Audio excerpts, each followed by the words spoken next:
সেনগুপ্ত বাড়ি থেকে বেরিয়ে বিদেশ যাওয়ার আগেই রূপাকে খুঁজে পেল দীপা। হ্যাঁ বন্ধুরা, আমরা এমনটাই দেখতে পাবো অনুরাগের ছোঁয়া ধারাবাহিকের আগামী পর্বগুলোতে। দীপা নিজের প্রাণে ঝুঁকি নিয়ে সোনাকে বিপদের হাত থেকে বাঁচায়, কিন্তু সোনা দীপাকেই ভুল বোঝে। এরপর সূর্য, জয়, ভিক্টর সবাই সেখানে আসে, আর সোনা সূর্যকে বলে, বাবা, মা আমাকে মেরে ফেলতে চেয়েছিল।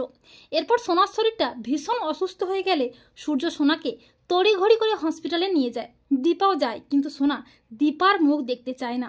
তাই সূর্য ডক্টরের কথায়, সোনার ইচ্ছায় দীপাকে সোনার থেকে দূরে করে দিতে চায়।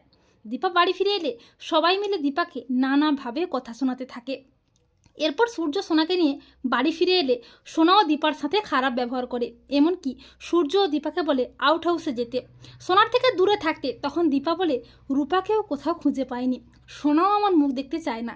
এই বলে দীপা বুকে একরাশ কষ্ট নিয়ে সেনগুপ্ত বাড়ি থেকে বেরিয়ে যায়। দীপা হতভম্ব হয়ে যায়। দীপা বলে, না না, আমাকে যেভাবেই হোক রূপাকে খুঁজে পেতেই হবে। অপরদিকে ফান্টুস ও বিন্দির সাথে রূপা বিদেশে যাওয়ার জন্য বেরিয়ে পড়ে। এরপর দীপা রূপার ছবি দেখিয়ে রাস্তায় রাস্তায় খোঁজ করতে থাকে।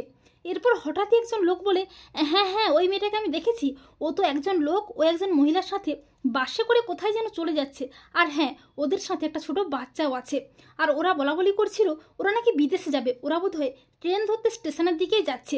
তা শুনে দীপা চমকে ওঠে। দীপা বলে, না না, রূপাকে আটকাতেই হবে, আমাকে এক্ষুনি আমার রূপার কাছে যেতেই হবে। এই বলে দীপা উদ্ভ্রান্তের মতো ছুটতে থাকে রূপার কাছে যাওয়ার জন্য। অপরদিকে রূপার মনটা বারবার খারাপ হয় তার মায়ের কথা ভেবে। রূপা বলে, মা, আমি চলে যাচ্ছি, মা, তোমার ইচ্ছা পূরণ করব, আমি বড় ডাক্তার হবই। এরপর রূপা ফান্টুস ও বিন্দির সাথে যখনই ট্রেনে উঠবে করে, ঠিক তখনই দীপাও স্টেশনে পৌঁছে যায়।